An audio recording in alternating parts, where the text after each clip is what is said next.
দর্শক আসসালামু আলাইকুম। লিমুস কুকিং চ্যানেলে আপনাদের সবাইকে আরও একবার স্বাগত জানাচ্ছি।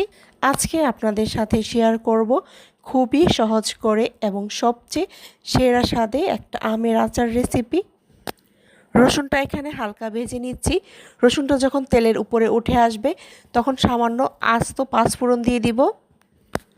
এবার কেটে রাখা আমগুলো দিয়ে খুব ভালো করে নেড়ে চেড়ে দিব। হলুদ লবণ দেওয়ার পর আমি আচারটাকে তেলের মধ্যে আরও কিছুক্ষণ ভেজে নিব। আচারের মধ্যে আমি সামান্য হলুদ আর লবণ দিয়ে নিচ্ছি। হলুদটা দিলে কালারটা অনেক সুন্দর আসবে, আর এখানে লবণটা অবশ্যই টেস্ট অনুযায়ী দিতে হবে। আচারের মশলাটা খুব ভালোভাবে নাড়িয়ে চাড়িয়ে মিশিয়ে নিন, আর এই পর্যায়ে লবণ এবং চিনিটা সঠিক হয়েছে কিনা সেটাও কিন্তু চেক করে নিন। আমি আচারটা টেস্ট করে দেখেছি, লবণ এবং মিষ্টিটা একদমই পারফেক্ট আছে। এবার আচারটা ঠান্ডা হলে পরিষ্কার একটা জারে রেখে দিন, দীর্ঘদিন ভালো থাকবে। লাইক, কমেন্ট আর শেয়ার করে অন্যকে দেখার সুযোগ করে দিন। নতুন নতুন আরও রেসিপি পেতে চ্যানেলটিকে সাবস্ক্রাইব করে আমার সাথেই থাকবেন। সবাই ভালো থাকবেন, সুস্থ থাকবেন। আল্লাহ হাফেজ।